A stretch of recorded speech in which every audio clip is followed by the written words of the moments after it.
Welcome. This is Chewing the Gristle, and I'm your host, Al Black, with my co-host, the poet Tim Conroy. Welcome, How you Tim. doing, Al? Great. And our poet today is Heidi Andrea Restrepo Rhodes. Welcome. Thank you. Thank you for having me. Heidi Andrea Restrepo Rhodes. She, her is a queer, disabled, brown Colombian poet, scholar, educator, and cultural worker.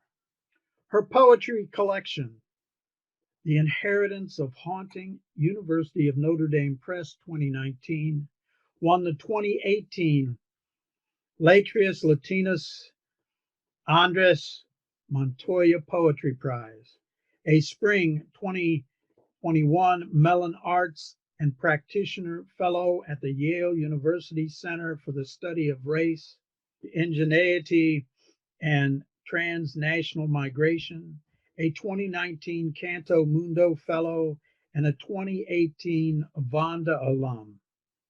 Her poetry has been published in Poetry Academy of American Poets, Poem a Day, Split This Rock's Quarry, National Brute, and Fog Lifter, among other places.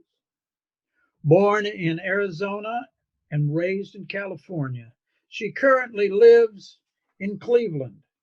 Her website is heidiandrea.com. Welcome, Heidi, again. Thank you. Thanks for Could, having me. could you talk to us about your poetry journey, how it began, and your early influences and mentors? Yeah, I feel very lucky that I had a wonderful teacher in the third grade who introduced us to poetry one day as a lesson. And from that moment, I was hooked. I think my earliest influence was Shel Silverstein. I spent so much time with his books and really, I think, learned to sort of mimic a lot of his style of writing as a 9-year-old child. And then later, as I started exploring more adult poetry, I spent a lot of time with Pablo Neruda, particularly his book of 100 love poems, but also my parents had a collected works of his writing. And then E. E. Cummings. Those were kind of my two early influences and just poets that I fell in love with as a teenager, and really learned to play with language and ideas through poetry from them. Describe your poetry style to us a little bit so listeners kind of understand what you're trying to achieve in your poetry. I typically write in free verse, and I think for me, what's always front and center in my poetry is the politics and the centering of an effort at transformation, at social transformation, at connection, disalienation in a society that's really under the thumb of capitalism and colonialism. And those two systems of violence tend to be at the center of a lot of my writing. My poetry focuses a lot on historical memory and connecting legacies of the past, connecting generational inheritances of trauma and of memory and of practices of resilience to the present as something to be carried forward and as a tool to empower us in whatever world building practices we're doing. Tell us about your formal writing practice, whether you do the keyboard or do you love the smell of paper and the feel of the pencil, or do you do it outside in the middle of the night? Do you scream before you write? I would love to know who screams before they write. I've always loved the smell of paper and libraries, just that, the texture, yeah, the scent, the sensory experience. I'm a big nerd for a good pen and a good kind of ink. And I've also incorporated the computer in the last 10 years or so, just I think more for speed and ease. But I do both. Um, I tend to often write after I've read, and so I use reading a lot as inspiration. I love to write in nature when I can get out to nature. I really love to write to music, like instrumental music. Lately, it's been a lot of Max Richter, and my favorite music to write to at the moment is Nicholas Bertel's score of Barry Jenkins' film If Beale Street Could Talk, which is based on a James Baldwin novel. But a lot of really beautiful instrumental music just really gets things flowing for me and helps me connect to that kind of writerly space where everything sort of fades away and you're just in the page and you're in the language, and things sort of unfold. Yeah, that's fascinating to me. And music does that, so well. Mm-hmm. Let's talk about your collection a bit and talk about the inheritance of haunting and when it came about. When did you realize the series of poems had a cohesion? And talk about that, the cohesion of the collection. I sort of hit a point about in 2010 or so, where my health plummeted and I was dealing with a lot of chronic illness issues that I still deal with today. But I was bedbound for many days through that illness, and poetry really became a source of still feeling like I was in the world and feeling like I could think and write and relate to history and just to the larger world from the confines of home. And part of that process for me was connecting the emergence of my illness to thinking about historical trauma and how historical trauma lives in our bodies, how we carry it and how it emerges in these ways, whether through illness or through our emotional worlds. But that led me to sort of dive down this rabbit hole of exploring family history, connecting it to national history in Colombia. My mother's from Medellin, and most of my family's in Colombia on my mom's side. So exploring a lot of that colonial history, the mix of Spanish colonizer, settler, colonial experience with Black and Indigenous experiences of enslavement, of genocide, of like New World conquest, and thinking through how across the generations, at the level of ourselves, at the level of our emotional worlds, we carry that memory of those historical events. So that was really how the collection unfolded, was through that exploration during my illness, during the kind of like rock bottom of my illness. And then in 2015, 2016, I started really thinking of it as a coherent collection, a cohesive collection. Where you realized, you were exploring the past, right, as sort of haunting now, haunting the future, pulsating through. And so did you early on recognize that that's what you were doing? And was that the lesson you were trying to convey to the reader? I think that partly, and I think it also unfolded into itself as time went on. But I have a background in critical theory, and a lot of the reading I have always been drawn to is addressing that issue of haunting as a historical phenomenon. So that was definitely always there as something permeating the work.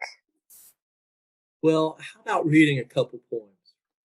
I thought I would start with this piece that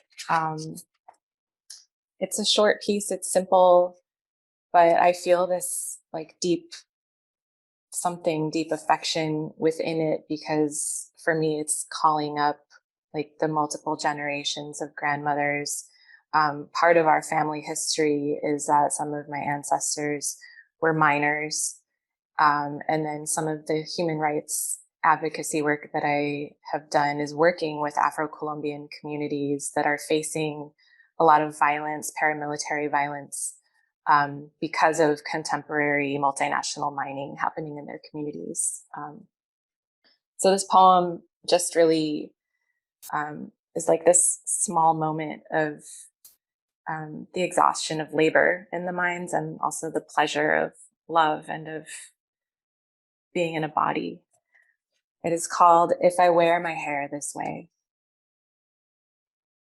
Mija, if I wear my hair wrapped in a bun this way, like a cyclops full moon or the tidy nest of a colibri, it means the day was long in grave caverns. It means I spent the hours eating mud, scouring the underearth for light and glimmer. It means my blistered feet will ache by the fire, and I will have no words for you tonight. Pero mija, if you see my hair let loose, suelto, unleashed, like a crown of wild spiral crows or a fishing net full of flying sable salmon, it means the hours passed while I panned in the shallow edges of a cool spring, gazing into the batea. It means your smile came to me, a glistening sun in the silver sifting plate. It means tonight I will knit my arms around you. I will open my ears to your monsoon of questions. I will sing you the holy songs of trees. Man, what a great piece. I love that. Thank you. Thank you. For me, the contrast in like the first stanza, it's evoking the more sort of capitalist process of mining that exhausts the body.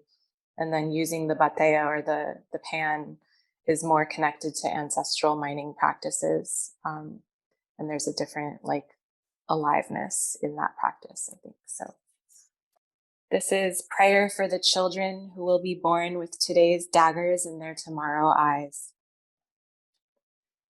These 500 years in our bones, striated conquistas dragging the letters of the harrowed tongue into the geography of our marrow, down, down. These armas in the arms of little, dragging blood across the pupil, dilating moon shadow, breathing in history with light. Portraits of departed hearts, singing streets, the greed under the floorboards, libraries of the broken, amassing names we carve. Unpredictable weather patterns leaving splinters where our mothers' houses once stood. Rotten mountains of perfect food rustled up in the company of flies and madness, empty oceans, homeless starfish, the severing of limbs, trees, human fists like thunder, and vacant motherhoods grasping at apparitions. And we puncture the words we are teaching you with every revelation, every bit, every chain. We have failed to release and burn. We perforate the dawn before it even knows it has skin. So take this palm, this love, this fire hunger. See what second sight will sigh in your winding direction. Unpeel your soot-stained eyelids from the corpse parade and run it through. Run it through. Find the tomorrow we could not give you. Wonderfully done. Thank you. Speak to us about revision and what advice you'd have for an emerging poet. And is a poem ever really done? Yeah, I make fun of myself quite a bit for how new I am to revisional processes. And it's partly, I think, that I I didn't go through an MFA. I wasn't sort of formally taught these practices. And it's only in the last couple of years in seeking out a lot more poetry workshops and learning the deep value of revision that it's become more a part of my poetic practice. I do think revision is important as a collective process with others. For me, that's part of, I think, having others read work and convey to you what's working, what's not, what are the questions that come up that help you see how your words flow in other spaces or impact another reader. Really, I think is a process of just expanding our vision and understanding of what our language is doing. So for me, I think what I would encourage emerging writers to do in revision is to seek out other people to workshop with. I think that's been the most valuable practice for me as far as revision. And then on the other side of it, I really think it's important not to over revise and to trust our intuition about what needed to be on the page. So it's a dance. Okay. In that dancing, because we don't write in a vacuum, what poets are you reading now? Who is inspiring Heidi? I always first and foremost name Araceli Girmay because she's somebody whose work I can come back to again and again, and there's always something new to be found and something that sparks a desire to write for me. Poets that I've been reading this year, I have really appreciated Aria Aber's Hard Damage. It's a stunning collection. I just connected to it a lot. There's also Zaina Alsu, Theory of Birds. I don't know if I have it on my shelf right now. But both of them are writing from this place where I think they're really engaged with literature and theory, as well as the world, like world history and colonization and capitalism, and using poetry as a form of critique, as a form of bearing witness to racialized experiences, to gendered experiences. So I really loved both of those works this year. With that, share 2 more poems. Okay. Thank you. I'll share this poem. It's called The Heresy in Our Bones, after Fanon. A lot of times I write a poem after reading particular theorists and try to incorporate phrases of theirs or even just individual words that speak to their worlds and what their critiques are as a way to like incorporate theory and history into poetry. So The Heresy in Our Bones. This we were made to believe, this hammered into our marrow, this unspeaks us from the primary kernel bleeding off the lip. We germ rot, cosmic effluvia stench of biblical proportion. We crumb land, land for bread, not landed, bread in hand. We animal, we stain, we mudded blister recessing to the nub. We grown our own, seated long time far. We taken root and sprung from the very water of our bowels, these trees from which we spin infernal circle, pendulum under branch. We, our skin, shadowed catastrophe, swarthy dread and grave.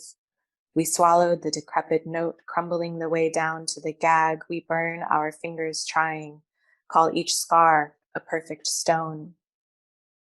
This now, this. No home like we, no time like now, no refuge for precision so diligently laid out by masons of then.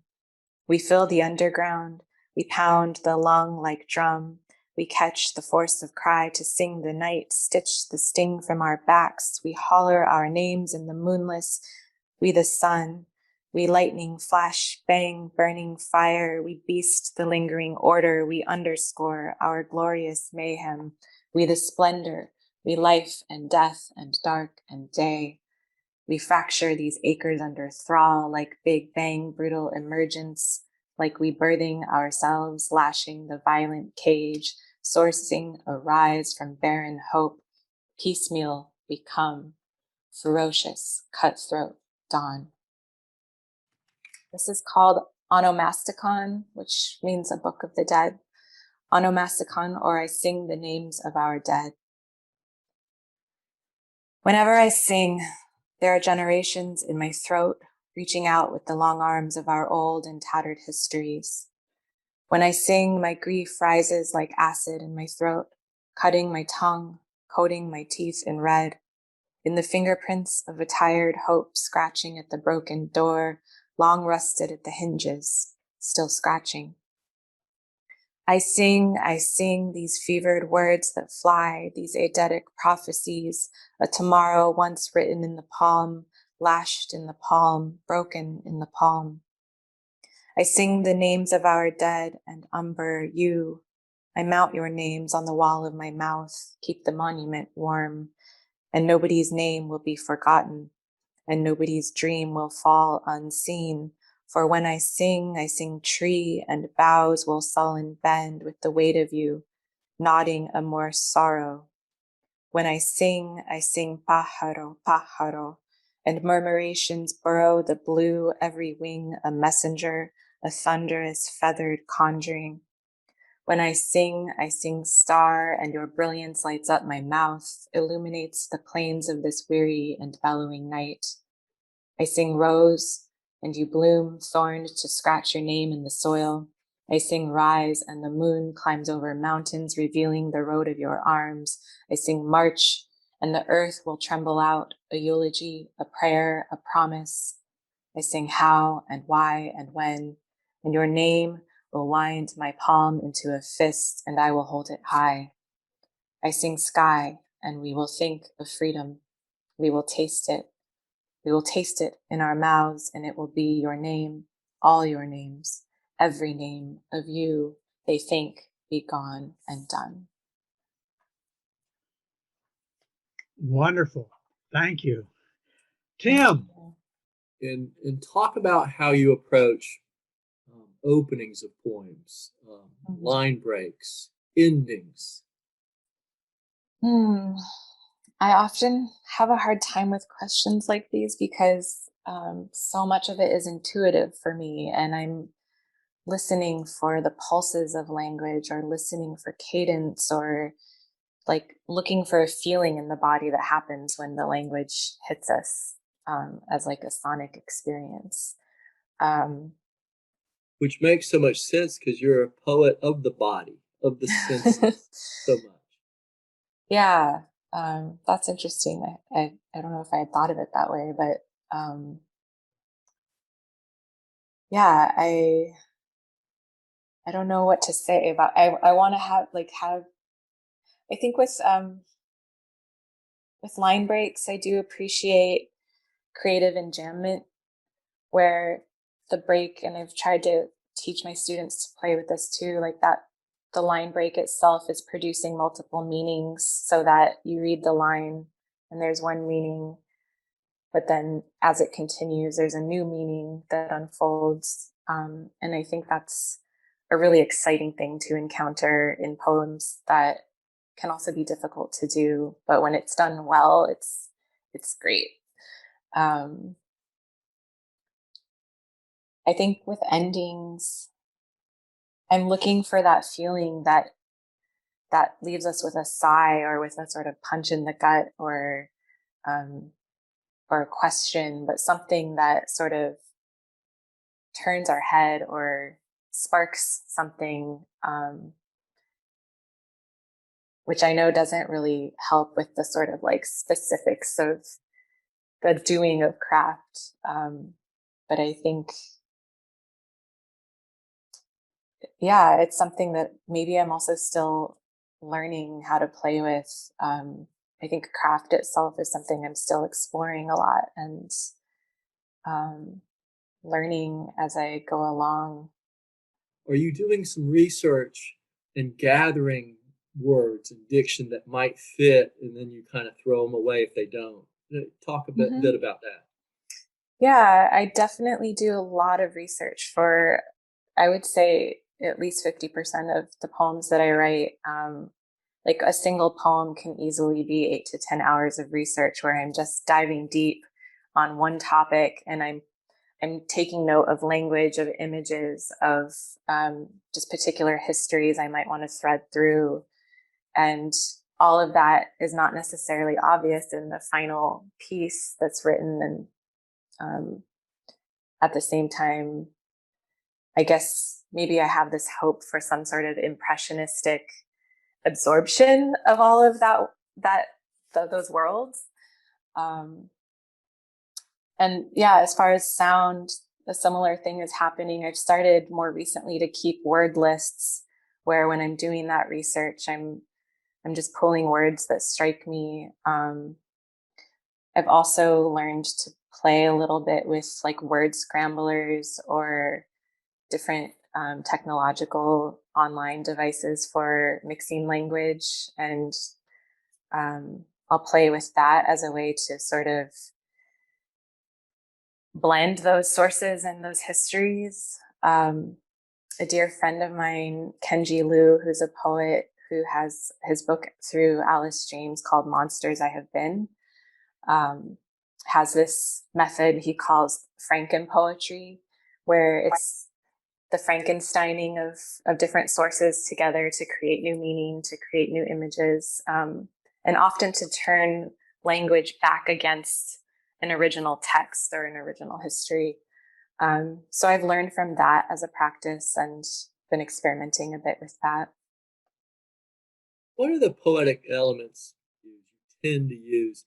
Because of my relationship to the sensory, I'm definitely looking for a musicality, a way that sound, when like a poem, when it's read or spoken out loud, that it flows and has cadences. And there's something about that I think does something in the body as experience that can be transformative or awakening.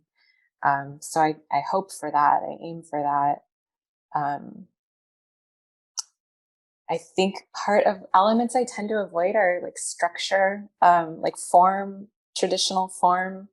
I have a harder time with because it can feel suffocating. But I'm actually also at the moment working on a project of sonnets, and it's been a really important lesson on how that structure the containment itself can be an expansion of space for breathing into a work, because of, I think there's some, I don't know, I have a hard time, I'm still exploring it, but there's something about the containment that becomes expansive in the experiment with language, if that makes sense. No, it makes perfect sense. You know, it always surprises me what containment can bring. You know, that sort of experimentation with that. When did you start thinking like a poet? There's a family home video from when I was 7, I think, 6, no, maybe even 6, where my father asks me what I want to be when I grow up, and I just, without thinking twice, say a writer. I think, I don't know, my mom says I was in love with books even as an infant. Like, I couldn't read the words, but I was like holding books and wanting to be around them. And I think more specifically as a poet, I think in this larger sense, it's just always been a part of the general fabric of who I am, the way that I have related to nature, to other people. For me, it's about a kind of, I think, a kind of openness to forms of intimacy with the world around us, that understands that we're never singular individual beings. And I think for me, that's one of the like deep sources of being poets, is that we understand that at some deep level, even if we don't always have the language for it.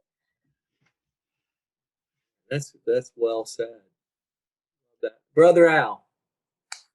Speak to us of resources or how-to books that sometimes you may refer to or recommend to aspiring poets that you teach. That's a good question. I tend to use, I haven't engaged with a lot of how-to kind of books. I have this dictionary. Where is it? Oh, this poetry handbook I just got in a year ago, because I think it's interesting to look at the specific terms within poetry and to see how somebody is defining them and encouraging people to think about them. But I never want to be like contained by those definitions either. I definitely, I spent quite a bit of time years ago with June Jordan's Poetry for the People book. I'm blanking on the exact title. But her list of ways to workshop a poem, I think, can be a useful thing to start with for younger poets. Just to get a sense of like, what are the different elements of a poem that we might be considering or not be considering enough, to help us. I think the goal with those sorts of, with guidance in writing, is always to learn to see something anew. And any source that can help us do that is useful. But I tend to find myself more just reading other poets to ask, what is this person doing differently than I do? And how can I learn from that? And with that approach, there's just an infinite amount of sources to learn from. Okay. How can listeners get hold of your book? I believe it is available through the large online retailers, but also the University of Notre Dame Press website. I think you can also just order it from any of your independent local bookstores and they can get it for you. Those local bookstores will appreciate it. Yes. Is there anything else you want to say to the emerging poet? I think for me, what's most important is that I really want, especially younger people but anybody that's new to poetry, that is just starting out and experimenting with this form and learning about it and trying it out, is to learn to deeply believe that each of their stories matter, and that they have something unique to contribute, and that it's an infinitely expansive form to play with. And that's part of maybe the challenge and the excitement. But I think especially when I think about myself as a younger poet, as a person of color, as queer, as somebody raised female, that there are so many messages that we're getting about our stories not mattering or our voices not mattering. And I really want young people to know, like deep in their bones, how much their stories matter, how much reading work from another person can change a life. I think there's been writing that for me has been life-saving. And I tell my students that you never know what your work might mean to somebody else. I was incredibly moved when a young queer poet from Indonesia wrote me once to say they had read something I had written. And I never imagined in a million years that something I wrote would make it to Indonesia, to this queer poet in a context where being out and queer is criminalized, and it's maybe a risk to even be reading queer poetry. And so I think just knowing that those unexpected connections are a possibility in what we put out in the world. And then my other piece of advice would be to emerging poets is to not get too wrapped up in the responses to submissions. Like, believe enough in your work to put it out there, to submit. I think of submitting a little bit like a lottery. It's so arbitrary. Like, who's reading the work that day, what mood they're in, what is the general spirit of the journal that you might be submitting to. But to not take it too personally and to not let it stop you from continuing to write and put your work out there. That's great advice. Could you bless us with 2 more poems? Sure. I will share a couple newer pieces. These are both pieces that were written in the last year in the context of the pandemic and the anti-police riots that have been happening across the country. I'll start with this piece. Amidst the riots for blue to mean no longer forbidden the very air. And there's an epigraph by James Baldwin from his piece of writing called A Report from Occupied Territory that says, this arrogant autonomy, which is guaranteed the police, not only in New York, by the most powerful forces in American life, otherwise they would not dare to claim it, would indeed be unable to claim it, creates a situation which is as close to anarchy as it already visibly is close to martial law. Who are the broken-hearted whose forget-me-not names simmer and flail, summer and sunder, catch rain in the palm of your hand? Who are the hungers, morning blue and ultramarine? This is a time, perhaps now more than ever, I want to know your exiles, your sapphire memories. We are an emergency meeting point for our histories, collisions, midnight disasters. We are always, I hear you in my ear. I hear the yonder sound, your questions scaling cliffs.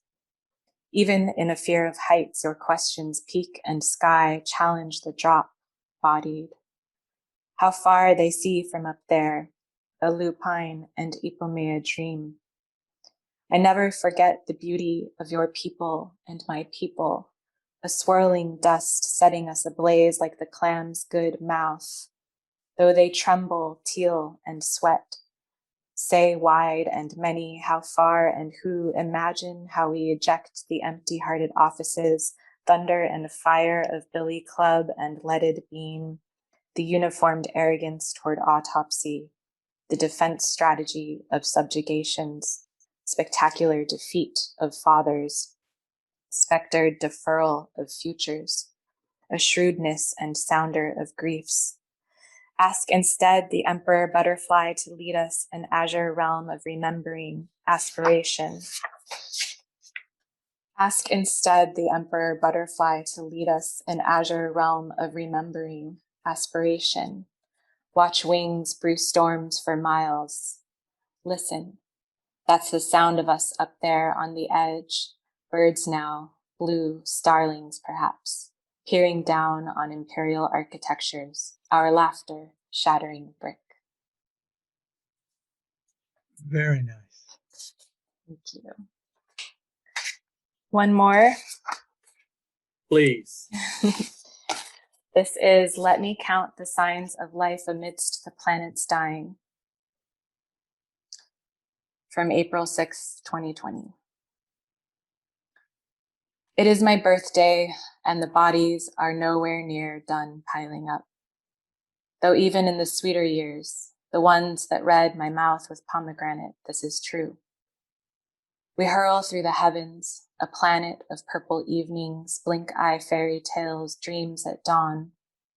A planet of stone-cold violence and dread, the occasional feisty miracle. The bodies are never done piling up. Though spring finds its way, even if the budding comes from the soil bed of the breathless, open your ears. In the grasses sprouting, a universe sings.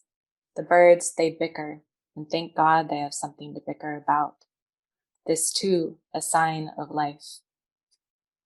It is my birthday, and the bodies we are nowhere near, my beloveds and I, all quarantined. I hunger for the warm house of your cheeks, the kisses before the province of the faraway forbade us, made us islands, drifting. I am quarantined and mapless, but the starfish have returned. The maples weep their sugar for the bucket. I am quarantined and braid my hair to write a poem with my body. Stranded, we weave. I am quarantined and learning to better read the smile beam of eyes peering over the masked inlet. Beloveds, your bodies are nowhere near, and this is how we see another sunrise. And the bodies are nowhere near done piling up. Today, years ago, Marty gave me the light. Today, the spider knits home again by the window, and I plait my head's silky roost. And so we are, sister weavers. And tomorrow still I will quarantine, me the grain of sand inside the oyster shell, wanting a sooner than later glimmering. I'll grow older with the trees who stretch their arms to say, yes, come near to me in my dreams, for now, while we are in the far away. And when someday I am a soil bed of breathless, be the tulip by the window, be the bickering bird, be spring. Oh please, be spring. Wonderful, wonderful. This has been a delightful conversation and reading with the poet, Heidi Andrea Restrepo Rhodes. We want to thank you. It's been a gift, and we encourage you to buy her book. Thank you so much, both of you. Thank you for your questions and for this opportunity. And yeah, it's just been really lovely to speak with you today.